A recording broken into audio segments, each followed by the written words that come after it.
महामहिमामयी श्री जनाबाई जी का बहुत ही श्रद्धा से नाम भक्त मंडली में लिया जाता है। ये इनकी अवस्था 8 वर्ष की थी। ये अपने माता पिता के साथ पंढरपुर आई हुई थी। उसी 8 वर्ष की अवस्था में इन्होंने नामदेव जी महाराज के यहाँ सेवकाई स्वीकार कर ली, क्योंकि माता पिता बहुत ही गरीब घर के थे। पिता का शरीर पूरा हुआ, माता का शरीर पूरा हुआ कुछ ही दिनों में। तो इनके हृदय में एक बात आ गई, मेरा जीवन प्रभु के लिए है, तो कैसे मैं प्रभु को समर्पित हूं। तो अपने जीवन को प्रभु में समर्पित करने के लिए वहीं पंढरपुर में श्री नामदेव जी महाराज के घर में सेवकाई स्वीकार कर ली। भक्त की सेवकाई से प्रभु कितने प्रसन्न होते हैं।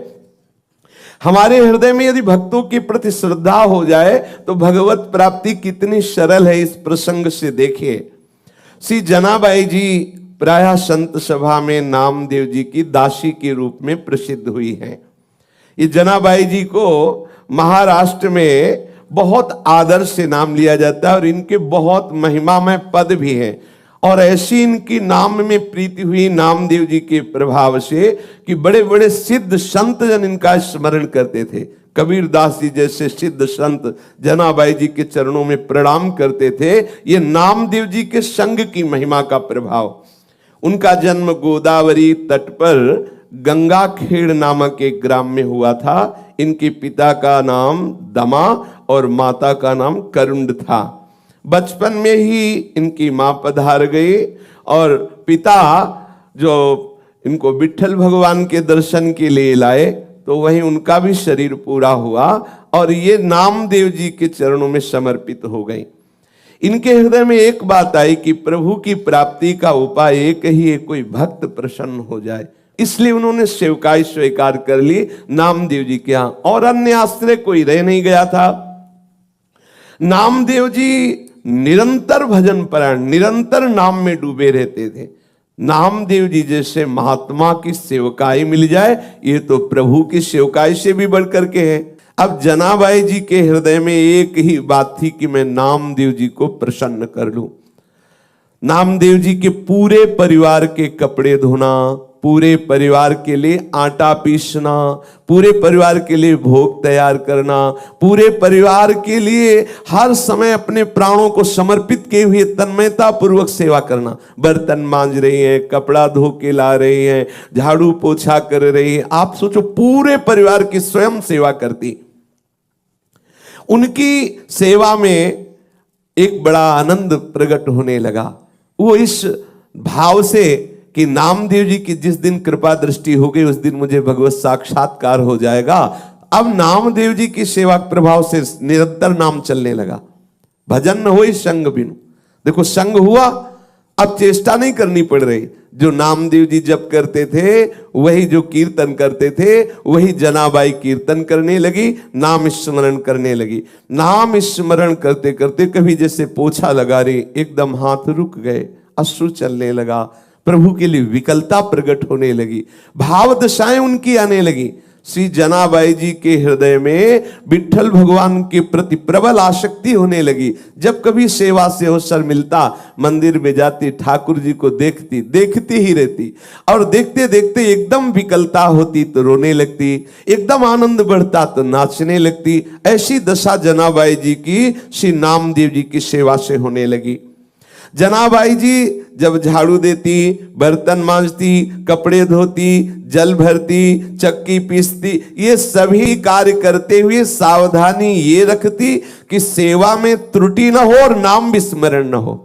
और भगवान नाम का ऐसा प्रभाव हुआ कि अब उनके आंसू नहीं रुकते। सोहनी लगा रहे, अश्रु प्रवाह हो रहा, बर्तन मांज रहे, अश्रु प्रवाह हो रहा। देखो कैसी कृपा हुई भक्त संग की। जिसकी बड़े बड़े साधु जन, उपासक जन आकांक्षा करते, वो जनाबाई को प्राप्त हो रहा है। वो कभी रोते रोते सेवा करते करते एकदम व्याकुल हो जाती, हा विट्ठल, हा विट्ठल, हा पांडुरंगा, ऐसे पुकार पड़ती। अब एकादशी के दिन नामदेव जी के यहाँ रात्रि में भक्त मंडली एकत्रित होती और कीर्तन करती। कोई मृदंग बजा रहा है, कोई करताल बजा रहा है, कोई नृत्य करते हुए नाम कीर्तन कर रहा है, कोई प्रभु की आनंदमयी लीलाओं का गायन कर रहा है, तो कोई एकांत में बैठा हुआ उन लीलाओं को सुनकर, उन कीर्तन को सुनकर, भक्तों की भावदशा को देखकर अश्रु प्रवाह कर रहा है। पूरी रात्रि, एकादशी की रात्रि में नामदेव जी के यहाँ ऐसा कीर्तन होता। और जनाबाई सब सेवा करके एकांत कोने में खड़ी रहती। नामदेव जी और बड़े बड़े भक्तों की भाव दशाएं देखती तो उसके हृदय में और विकलता बढ़ती। संकीर्तन के आनंद सागर में वो पूरी रात डूबी रहती। उसको ये पता ही नहीं चल पाता कि कितने कम समय में रात्रि व्यतीत हो गई। उषा काल होते ही, प्रातः काल होते ही सब भक्त मंडली अपनी दिनचर्या को जाती। और ये बावरी हुई भगवत प्रेम की मादकता में ठाकुर जी के प्रसन्नता के लिए श्री नामदेव जी की सेवा में मगन रहने लगती। अब इनको आज लगा कि अरे आज तो सूर्यदेव उदय हो गए, सब भक्तजन चले गए और मुझे तो होश ही नहीं रहा, ये तो बहुत बड़ी त्रुटि हो गई। एक दिन एकादशी में ऐसी आनंद वृत्ति में रात्रि में डूबी कि सब भक्त कीर्तन करके चले गए और ये डूबी ही रही। देखा सूर्य चढ़ गए हैं, प्रकाश हो गया है। अब चेतना जगी तो इनको लगा कि जो हमारी नामदेव जी के प्रति सेवा वृत्ति थी, ये तो बहुत हमारे अंदर त्रुटि हो गई। कैसे पूर्ण सेवा हो पाएगी? सबके लिए आटा पीसना है, सबके लिए सब व्यवस्थाएं अकेले करती। और देखो उसमें ये नहीं कि मुझे करना पड़ता है, ऐसा नहीं, उत्साहित होकर प्रसन्न मुद्रा में करती।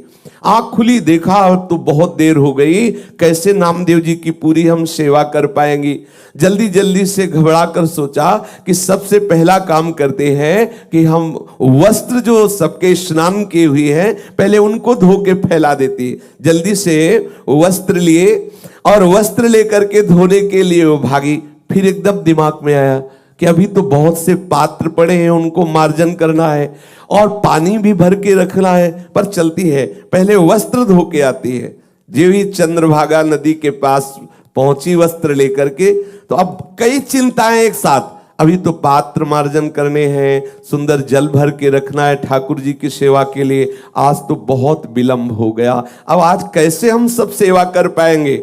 इतना मन में सोच रही थी कि इतने में देखा कि एक वृद्धा मैया आई और कहा कि जनाबाई तू चिंता क्यों कर रही है, सुन तू और जाके कार्य कर, मैं यहां तेरे कपड़े जो ये सब नामदेव जी के परिवार के वस्त्र है ना, ये मैं धो देती हूं।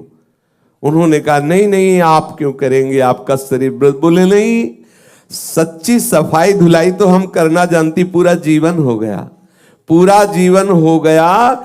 जिसके वस्त्र को हम धुलते दोबारा वो मलिन नहीं होते हैं।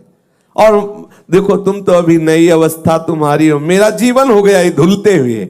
सच्ची धुलाई का कार्य हम जानते हैं। समझ नहीं पाई जनाबाई ने कहा मेरे स्वामी की सेवा में आज बड़ी गड़बड़ी हो गई, क्योंकि मैं ऐसी भूल में पड़ गई कि सेवा छूट गई। भूल का तात्पर्य इतना आनंद में डूब गई। बुढ़िया ने प्रेम से कहा तू चिंता मत कर, देखना तू वैसे कपड़े साफ नहीं कर सकती जैसे मैं करूंगी। जनाबाई ने कहा कि अब मुझे नामदेव जी के घर तत्काल भाग के जाना, क्योंकि पात्र मार्जन नहीं किए। अब देखो जैसा भी हो, वो कपड़े वहीं नदी के किनारे छोड़ करके गई और जो कार्य अत्यंत आवश्यक था, जैसे पात्र मार्जन करना और जल भर के रख देना, वो करके वापस आई तो देखा बहुत प्रेम से डूबी हुई वो जो मैया थी, सब कपड़े धो करके और फैला दिए थे और कहा कि देखो तू चिंता मत कर, आनंद पूर्वक सेवा कर। बहुत बहुत आनंद का ये विषय है जो तेरे अंदर ये चिंता चलती रहती है भक्त को सुख पहुंचाने की। तो उन्होंने देखा कि सारे के सारे कपड़े एकदम स्वच्छ। जनाबाई ने हाथ जोड़ करके कहा कि आप जैसी उदार तो मुझे जीवन में देखने को नहीं मिली। हमारा तुम्हारा कोई परिचय नहीं, कोई स्वार्थ भावना नहीं, और आप इतने ढेर सारे सब कपड़े धो दिए। तो आप तो हमें लगता है ईश्वर स्वरूप ही है, प्रभु स्वरूप ही है, और हमें तो ऐसा लगता है कि हमारे विट्ठल ने कृपा करके तुम्हें भेजा है। पर इतना नहीं समझ पाए कि विट्ठल ही इस रूप में आए हैं। मैं आपका बहुत आभार मानती हूं। तो मैया ने कहा आभार की कौन सी बात है, मैं तो तुम्हारी ही हूं। मैं अपनों से आभार थोड़ी प्रकट करते, मैं तो आपकी ही हूं, आप ऐसी चिंता क्यों करती है। ऐसा करके मुस्कुराते हुए वो वृद्धा माई वहां से चली और कहा कभी भी आवश्यकता हो तो मेरी याद कर लेना, आप जे भी याद करोगी मैं उपस्थित हो जाऊंगी तुम्हारी सेवा के लिए। जनाबाई जी भाव में डूब गई, क्योंकि उस वृद्धा की मुस्कुराहट ने इनके हृदय में आनंद का वर्धन किया। इनको थोड़ी देर के लिए अंतर्मुख में इतना डुबा दिया उस मुस्कुराहट ने, पूछो मत। फिर चेतना आई और सोचा कि मैंने तो पूछा नहीं कि तुम कहाँ रहती हो, तुम्हारा क्या नाम है। जब तुम कह रही हो कि कभी कार्य पड़े तो बुला लेना, तो तुम रहती कहाँ हो, तुम्हारा नाम क्या है। आसपास देखा तो वृद्धा दिखाई नहीं दी, थोड़ा दौड़ करके आसपास और देखा और नहीं दिखाई दी।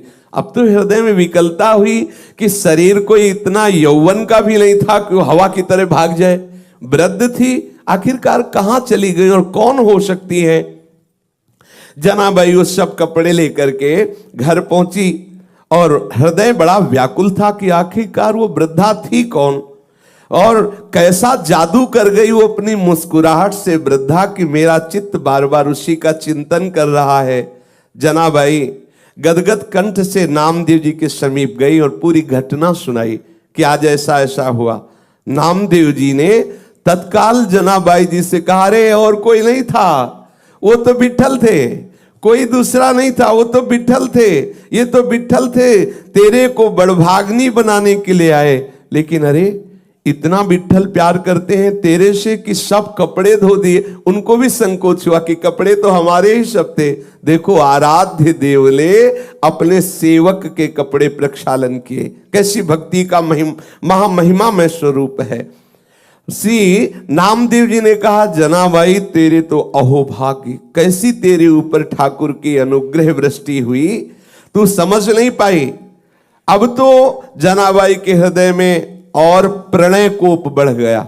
अच्छा आए भी तो ऐसे छलिया रूपरेख। अब जनाबाई रोने लगी कि हाय है, इतने छलिया हो कि आप आए भी और हमें परिचय भी नहीं मिल पाया, और दूसरी बात मेरे लिए आपने कष्ट सहा, मेरे लिए इतने ढेर सारे कपड़े धोए। अब तो और हृदय में प्रेम की विकलता बढ़ने लगी। प्रभु सदैव अपने भक्त के पीछे पीछे डोलते हैं। अब तो प्रेम पीड़ा में विकल होकर के जनाबाई सेवा करने लगी। स्वयं मूर्तिमान होकर के प्रभु जनाबाई जी के साथ चक्की पीसते आकर के, एक बार नहीं बहुत सेवाएं। जनाबाई जी प्रेम में मगन होकर सोहनी लगा रही हैं, कूड़ा का ढेर लगाया, और जब कूड़ा भरने के लिए आई तो देखा टोकरी में लिए हुए प्रभु कूड़ा भर रहे। अब बुढ़िया के रूप में नहीं आते, अब साक्षात विठल के रूप में आते।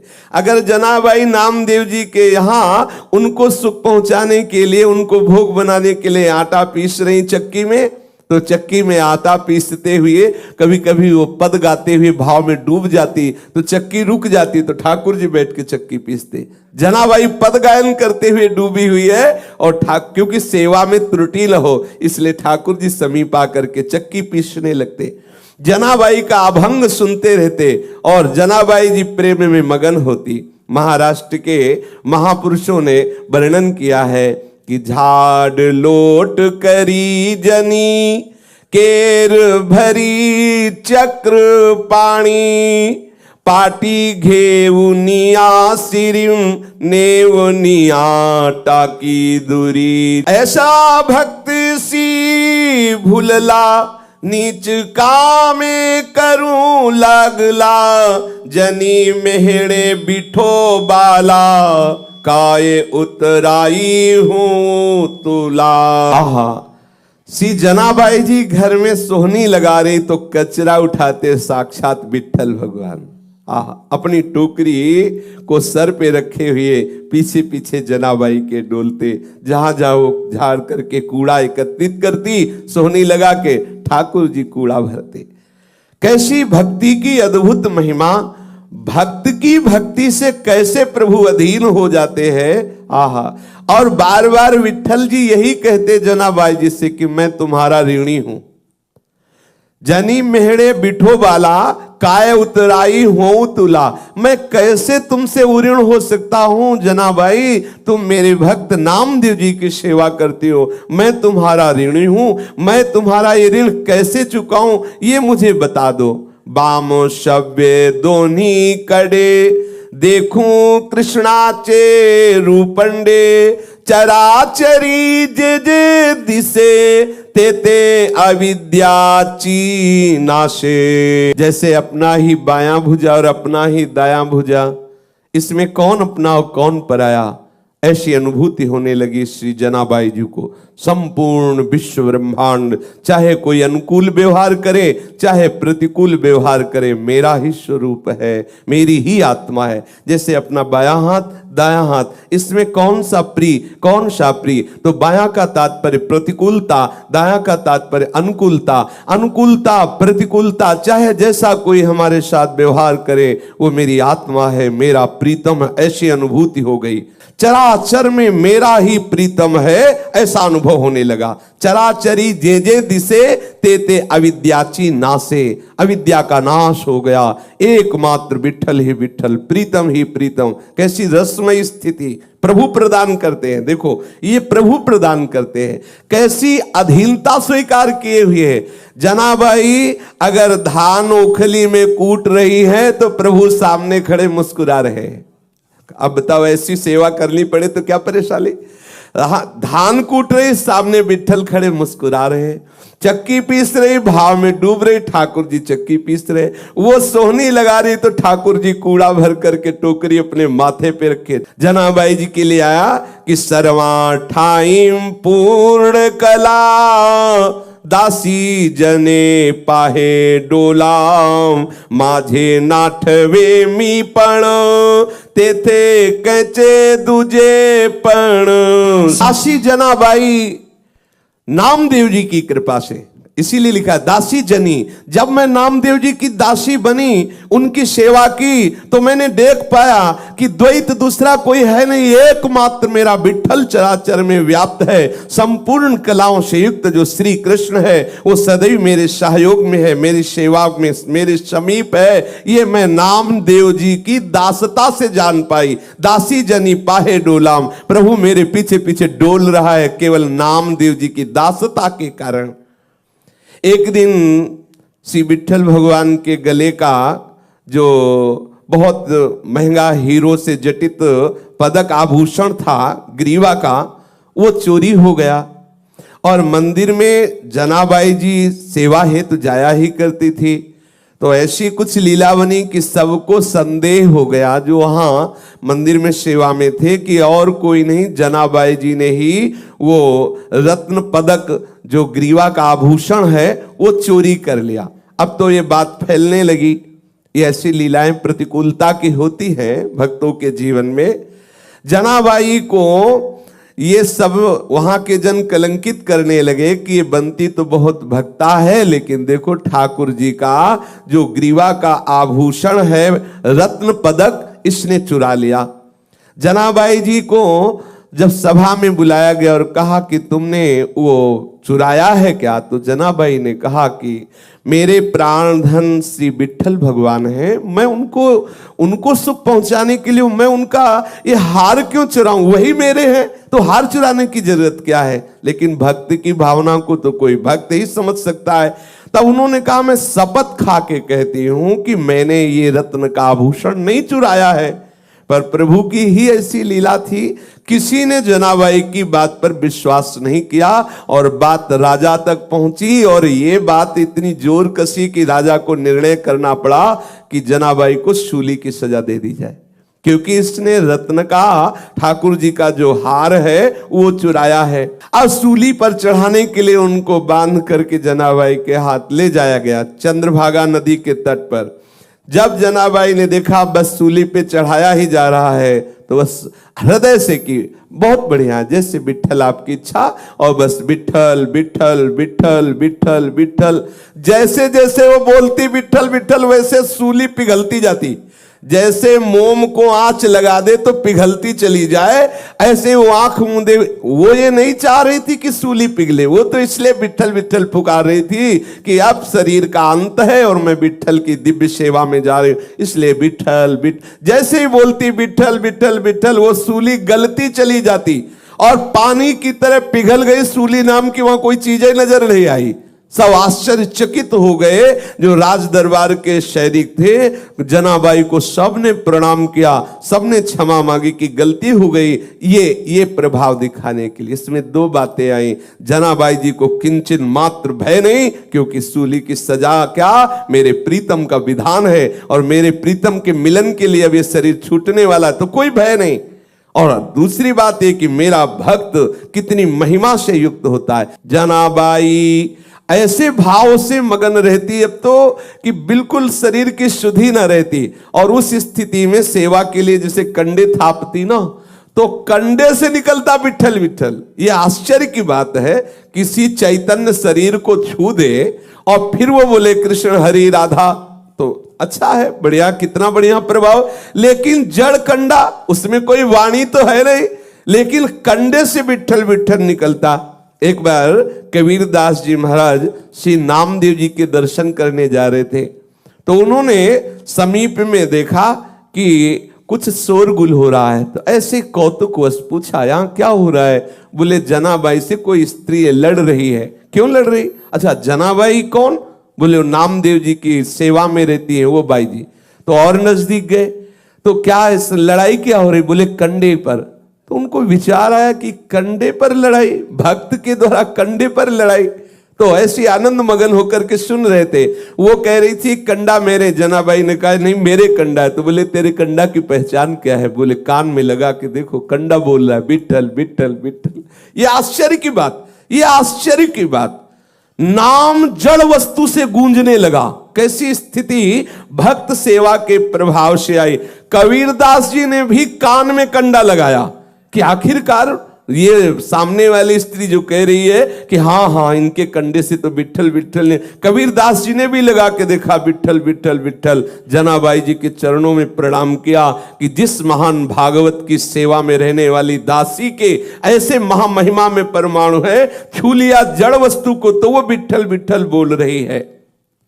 श्री जनाबाई जी श्री कबीरदास जी को देख करके बहुत आनंदित हुए। कबीरदास जी आश्चर्यचकित हुए कि क्या ऐसी भी भक्ति होती है कि जड़ वस्तु को छू ले तो भगवान नाम स्फुरित हो जाए।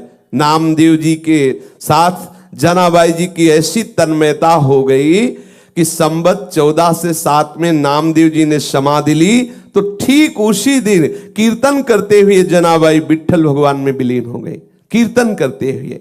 तो जो भक्त जन है वो तीर्थी कुर्वन्ति तीर्थानि, जो उनके चरणों का आश्रय ले ले तो संपूर्ण हृदय के विकार नष्ट करके भगवत अनुराग में रंग देते हैं।